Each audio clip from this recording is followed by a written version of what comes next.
Welcome back to Peter Pan lore and Peter Pan facts with me, your Peter Pan hobbyist and enthusiast, using my Peter Pan hobbyist enthusiast brain and knowledge to bring you fun facts, lore and trivia, talk about the world of the Neverland, the story of Peter Pan, and today we are doing part 2 of this year's video series. The whole thing is called 120 Years of Peter Pan Costumes, where this Peter Pan hobbyist and enthusiast takes you through 120 years of Peter Pan costumes, from the very first stage plays all the way up to the most recent productions. Last time we talked about some of the original designs for the stage costumes, but today we're going to talk about the first costume ever worn by the first ever Peter Pan. Now, any of you who are following my cosplay account as well, where I do all my video creations and my music videos, things like that, you will already know that I have recreated a version of this original stage costume. My recreation was mostly based on Jean Forbes-Robertson's Peter Pan though, so for now we are going to widdly widdly woo back in time to 1904 and the first ever stage production of Peter Pan in December 1904 at the Duke of York's Theatre. And onto the stage walks the first Peter Pan, Nina Bustico. Now, by all accounts, the first run of this production was quite difficult and exhausting for the actors. It actually was supposed to premiere several days earlier, but they had to push things back. There was the mechanics and the flying and the huge bulky sets. At certain points, the curtains had to come down and certain scenes were omitted from the first few performances. Captain Hook had to come out in front of the curtain to entertain the audience while set pieces were being moved around. However, all of this seems to have been worth it, certainly for Nina, who played Peter Pan, because Nina in 1939 wrote to Theatre World and said, "But that first night brought us our reward. The gasp of surprise that greeted me as I flew in through the window, and the enthusiasm at the end of the first act were well worth all the hard work. The audience was splendid. I don't think they missed a single point." There were also concerns in particular about the scene where the audience is appealed to by Peter, asking them to clap their hands to bring Tinkerbell back. Nina wrote, "I remember that I had been rather anxious about the scene where Peter appeals to the audience to clap if they believe in fairies. Suppose they don't clap, I had asked. What do I do then?" Everyone in the cast and crew was quite concerned about this. The director had actually asked the musicians in the orchestra pit if they could initiate the clapping should nobody in the audience start it. However, much to everyone's pleasant surprise, the audience erupted into applause immediately for Tinkerbell, this being especially surprising because it was an audience of predominantly adults and theatre critics. Nina, in her recollections about the show, talks about this moment, and I think she hits the nail right on the head. She said, "I think everyone in the house believed in fairies, and I am sure the play took them by surprise. The play was so utterly different from any other play that the audience, I fancy, was swept off their feet." Let's look at that costume then. The first ever Peter Pan brought to the stage, and with the exception of the little white bird, the first version of Peter Pan anyone will have ever seen. So one of the things I really love about this costume is, of course, that it is autumnal colours. A lot of us imagine Peter Pan as being very green and leafy, and while those costumes do come, in fact in the next video where I'm talking about Maud Adams, we'll get more green and leafy, but the original Peter, the first Pan, was in shades of red and orange. When we're reading the text of the play, we can see exactly where this comes from. Peter, before he drops into the Darling's nursery window, is described as, "Insofar as he is dressed at all, it is in autumn leaves and cobwebs." And hold on to that cobweb thought for a second. So this is my take on the costume, and it is roughly similar to the one that was worn by Nina. I will show you pictures of her costumes up on the screen as well. Now, I am probably very biased because I am a raging theatre kid, but I have always loved Peter Pan in autumnal colours. Some of the green costumes we'll get into in later videos are absolutely stunning, and I have made different costumes with greens in them as well. However, when I had to go away and make my own version of a Peter Pan costume, I went straight for the autumnal leaves and the cobwebs and that kind of colours. Now I'm going to do two different things here. I'm going to look at my costume that is based on and inspired by the costumes that Jean Forbes-Robertson and Nina will have worn, and I'm going to put the pictures of Nina's costume around the screen as well. So as you can see, the costume is a tunic, a fairly simple standard one, and in the back, unlike my one, which has nothing in the back, there will have been a big hole and flap where they can rig the harness for the actors to go up and down. One of the things that I love the most about the Nina style of costume, which has carried over into other versions, which we'll talk about later on, is this leaves going over the shoulder motif. So it starts on one side like here, and then it wraps around, goes onto the back, and it even goes quite far down too. And in some variations, it turns into a hood, which can be lifted up and then worn over Peter's head. So lots of leaves, and these are not in autumnal colours. These are in sort of greys, sometimes greeny colours, but different shades, darker, less prominent than the great red and orange of the tunic itself. You also have the laced up sleeves, which I love as well. This is a thing that comes back in many different Peter Pan costumes, lots of whom we'll be talking about later on in this video.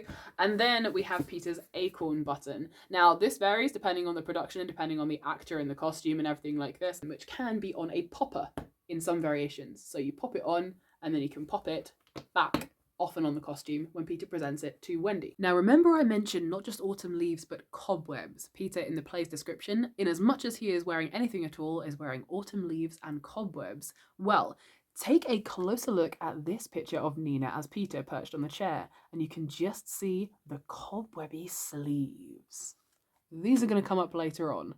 All in all, it's a fairly simple design. It is a short tunic, there are leggings, there are shorts, there are boots, there's some belts and a couple of weapons, and occasionally a hat or a hood headpiece.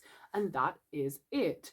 I think this is a good idea. It's a good style, particularly on the stage for Peter. It means the actor can jump around and have lots of movement and be free-flowing, whether they're flying, jumping, lying on the ground, rolling over, fighting the pirates, whatever they are doing, full of the energy and the life that is the character of Peter Pan. It's not tailored perfectly to fit him. It's not finished beautifully. It is a rough and ready tunic which he can fight and play in. And there's the leaves which harken him all the way back to the Neverland and this natural, fae-like being that he is. The betwixt and between, the unaging ethereal boy, Peter Pan. And now we're going to take a peep into the future, and we're going to see how this style of costume has affected other costumes down the road. And there's quite a lot that seem to draw inspiration from the first 1904 Nina costume. Let's have a look then at a few of the ones that came immediately after. One of the next versions of the costume was worn by Cissy Loftus, who is quoted as saying, and I love this very much, "Fairies were never meant to be explained." Now you can see some variation in Cissy's version of the costume already. There are white sleeves not done up down the sides, and the hood is a slightly different shape as well. These sleeves are kind of come back in many other videos, so keep an eye on those. Here is another picture of Cissy, and this time Peter is just wearing the white shirt, and you can see the shorts underneath as well. Here is Peter and Wendy, and here you can see those leafy sleeve caps and then the big long white sleeves. However, here we have Peter looking much more like the Nina version of Peter. You can see these sleeves with the tied up sides, you can see the tunic done up down the front, you can still see there is a white shirt underneath, and then this fantastic hat with a feather. Now keep an eye on that, because if the only version of Peter you know is from the Disney version, the green hat with a feather through it actually does harken back to some of the original costumes, including this one. And now we're going to widdly-woo a few more years forwards in time and look at Pauline Chase, who first took up the role of Peter Pan in 1906. Pauline Chase's Peter does look very similar to Nina's version of Peter, and you can see again these big long cobwebby sleeves are back. Really love those big sleeves. And in a lot of ways this does look very much like Nina. You have got the big long boots, you've got the shorts underneath, the leaves going over the shoulders. It is feeling very Nina. There is something quite exciting about the Pauline Chase Peter costume, and that is that you can find it on London's V&A Museum website. That's the Victoria and Albert Museum. Now, they haven't got it currently out at the time of filming this video, but you can find their archives and they show you pictures and describe the costume to you.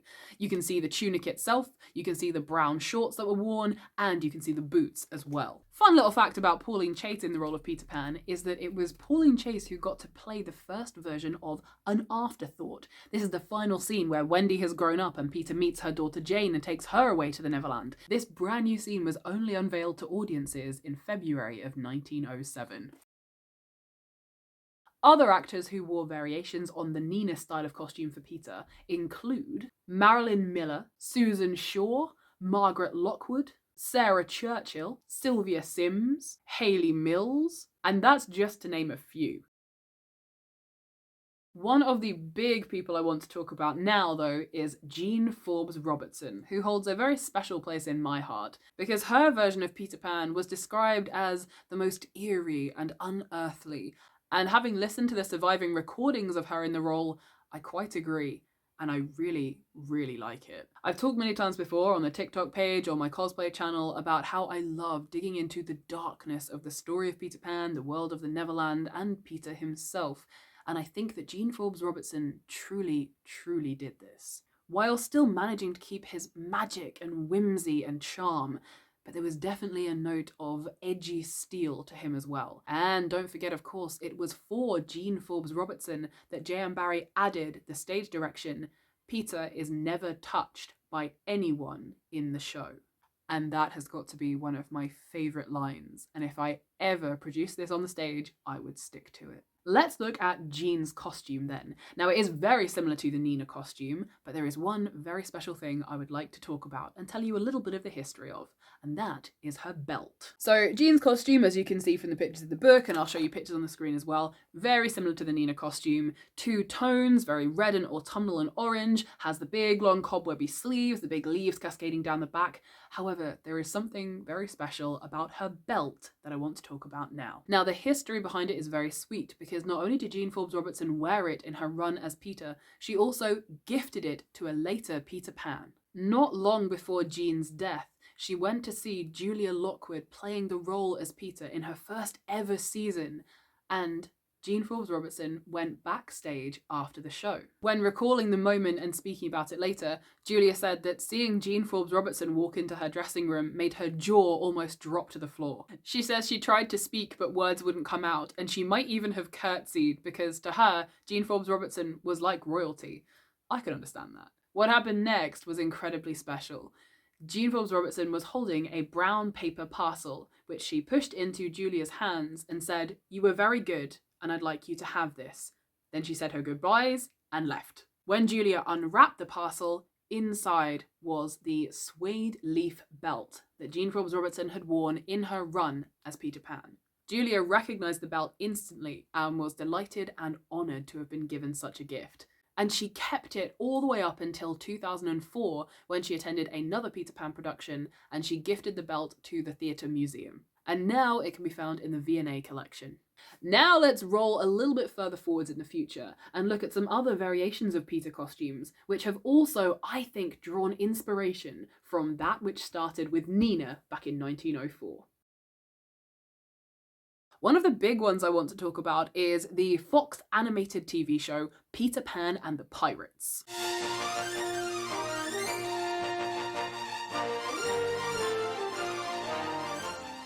I remember as a kid really loving this version of Peter Pan, and at the time I didn't know why. And later on I realised it was because it reminded me of the play version of Peter. The costumes I'd seen pictures of, that description, autumn leaves and cobwebs.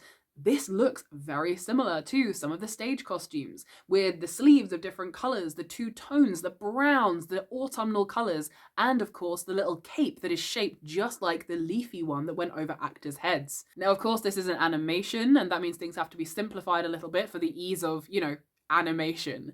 However, I think they really get across the Nina, Pauline Chase, Jean Forbes-Robertson style of Peter costume here. Not just in the colours, but the design as well, even down to the shoes. I'll be talking a bit more in detail about the Peter Pan and the Pirates costume in a later video in this series, so look out for the one that's all about animation. For now, let's move on to another more modern production that I think has really taken inspiration from the Nina costume, and this is the movie Finding Neverland.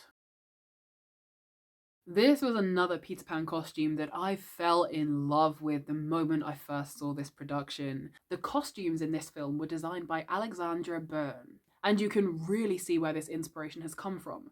Look at Kelly MacDonald wearing the Peter costume versus the original stage design costumes from 1904. Look at the colours used, a dark, rich red. Look at the leaves cascading over the shoulder. Look at the lace-up sleeves. Look at the white shirt underneath. The entire design really harkens back to the first ones ever worn on the stage.